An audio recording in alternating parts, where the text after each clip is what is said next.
Datuk Seri Najib Razak has filed a suit against AmBank Islamic, AMMB Holdings and AmBank relationship manager Joanna Yu. According to a court document cited by The Edge, the lawsuit is in relation to the management of accounts under the former PM's name, which were used to divert funds from SRC International. Najib is claiming that his accounts ending 694, 880, 898 and 906 were personally managed by the bank through Yu without his knowledge at the time. He's accusing AmBank and Yu of having breached their duties and being negligent in the affairs relating to the accounts, as they had liaised with fugitive businessman Low Tech Joe, who is named as an unauthorized third party in the suit. Among others, the suit said that the bank and Yu had acted on Low's instructions to ensure all banking statements were kept away from Najib and to keep the then PM in the dark about the fact that his accounts were overdrawn more than 30 times in the millions. Najib is alleging that he only discovered these acts and omissions during the SRC trial and that there was no way he could have known of the affairs at the time. In response, AmBank and AmBank Islamic say they have appointed solicitors to defend the suit. They say they have been advised that the allegations are not sustainable and that they have a strong defense. The suit will not have a material impact on operations.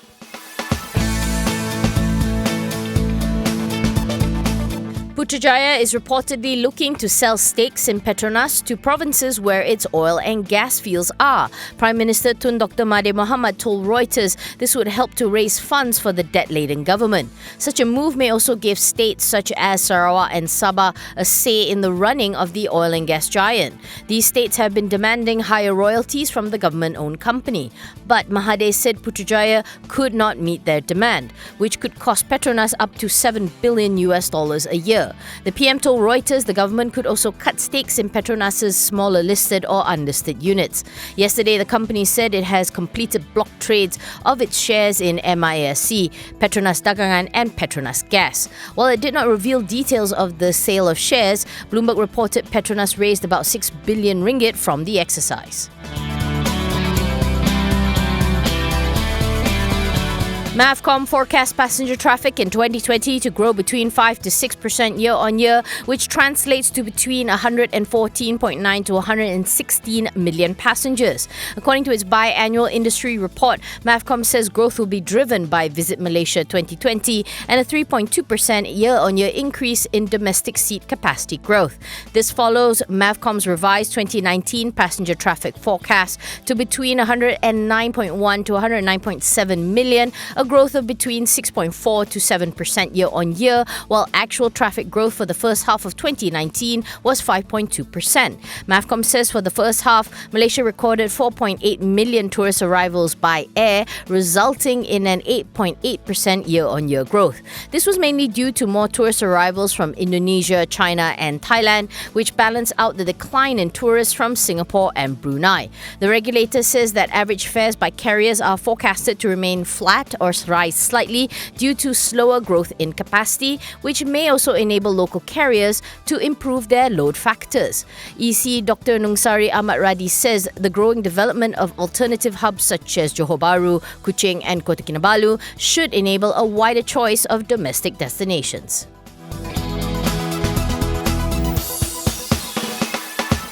TSR Capital shareholders have given the nod for the related party disposal of a 70% stake in its 17-storey flagship Menara TSR to a company linked to its Deputy Executive Chairman Tan Sri Lim Kang Yew. The 70% equity in Uni Magna will be sold for 18.59 million ringgit cash to Ivory Coast, in which Lim owns 25%. TSR plans to use the proceeds for working capital. Uni Magna is the owner of 14 floors within the 4-year-old tower in Mutiara Damansara. TSR will continue to own 30% in Uni Magna, on which Ivory Coast has a call option to acquire in a 3-year period for 7.97 million ringgit. The consideration for both the 70% and the optional 30% of 26.56 million represents a premium of about 13.5% to Uni Magna's adjusted net assets of 23.4 million as at June 30th. The deal will see Uni Magna's liabilities being proportionately assumed by Ivory Coast.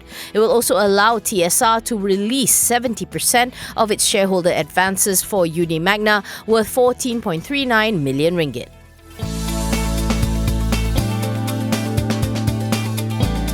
Bermaz Auto saw a sharp 72.4% drop in net profit for the second quarter of FY20 to 20.4 million ringgit from 73.9 million previously due to pricing issues with some of its popular models. Revenue also fell, dropping by 33.8% to 457.2 million ringgit.